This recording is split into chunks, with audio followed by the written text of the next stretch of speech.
आमच्या शेताची फेरी घडवते आज तुम्हाला. व्हेजिटेबल प्लॉटमध्ये उभी आहे मी सध्या आणि हे चारही वाफे रताळी लागवड केली आहे. आणि बघा सध्या जवळून दाखव, व्हेजिटेटिव्ह ग्रोथ सध्या खूप छान झाली आहे रताळीची. त्याच्यानंतर इथे खाली दाखव, चेरी टोमॅटोज आहेत हे बघा. खूप यावर्षी गेल्या 2 महिन्यापासून आम्ही चेरी टोमॅटोज भरपूर निघतात आहे आणि आहारामध्ये आम्ही त्याचा उपयोग करतो आहे. त्याच्यानंतर हा दिसतोय, तिथपासून दाखव. हा एकच वाफा मी प्रयोग म्हणून ओवा लावला होता आणि खूप छान फुलांवर आलाय सध्या ओवा. आणि ओव्याच्या फुलांवर पण कीटक भरपूर येतात. त्याच्यानंतर हा जो सुंदर तुरा दिसतोय ना, हा राजगिऱ्याचा आहे. तसंच आज आम्ही भुईमुग काढलाय. मोजून 4 वाफे लावले होते घरी खाण्यापुरते. जवळून दाखव. आणि आता दिवाळीत आम्ही सगळे भावंड एकत्र जमणार आहे, त्याच्यामुळे म्हटलं सगळ्यांना एकत्र खायला बरं होतील. तर बघा 2 व्हेरायटी मी लावल्या होत्या. हा एक लाल दाणा आणि हा एक गुलाबी दाणा. 2च दाण्यांची शेंग आहे छोटी, पण खूप छान टपोरी भरली आहे.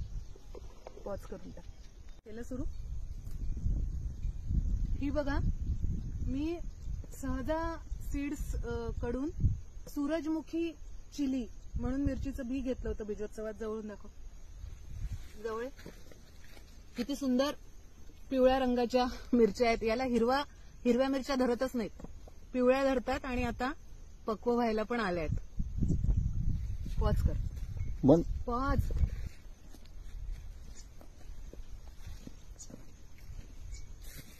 आणि पॉजच करत जायचं. हा केलं सुरू. ही वांगी आहेत. जवळून दाखव. फुलांवर आली आहेत आणि आता वांगी पण धरायला, हे बघा दिसलं, वांगी पण धरायला सुरुवात झाली आहे. पॉज कर. आणि हे चक्री टोमॅटो. जवळून दाखव एकदम. हे बघा, चक्री टोमॅटो देखील आता धरायला सुरुवात झाली आहे. ही सिंगापूर चेरी, बर्ड चेरीचं झाड आहे आमच्या शेतातलं आणि यावर्षी फळं धरली आहेत. म्हणजे 4-5 वर्ष जी मेहनत घेतली त्याची थोडी थोडी फळं आता आम्हाला दिसायला लागली आहेत शेतामध्ये. हे बघ.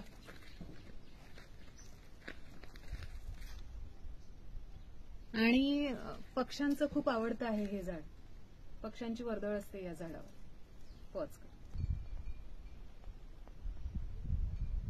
हा गुंजेचा वेल आहे. जवळून दाखवशील. मी 3-4 वर्षांपूर्वी बी लावून विसरून गेली होती आणि आता गोड आहेत पानं.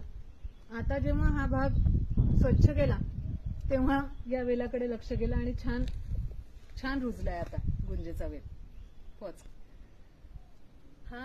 हे दोन्ही ना, हा पण दाखव, तो पण दाखव.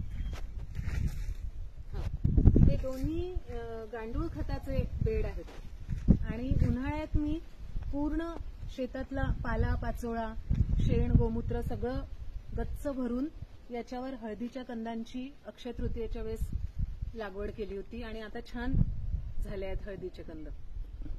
पॉज केलं सुरू. हा आंबाडीचा प्लॉट आहे. ही पूर्ण लाल आंबाडी आहे आणि याच्या व्यतिरिक्त आणखी 3 प्रकारची आंबाडी, असे एकूण 4 प्रकारच्या आंबाडीची लागवड केली आहे शेतामध्ये. पॉज कर. हा एक प्रकार आहे आंबाडीचा. आंबाडीचं एक छान वाटतं की नुसतं खाण्यासाठीच नाही, शोभेसाठी पण. पूर्ण दाखवशील अजून.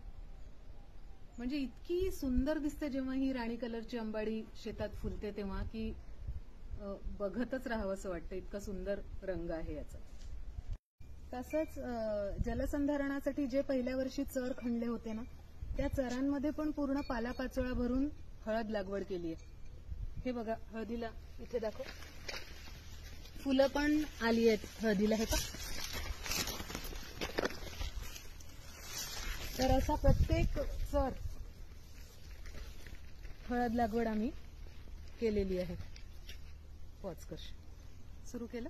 आणि हा तुरीचा प्लॉट आहे.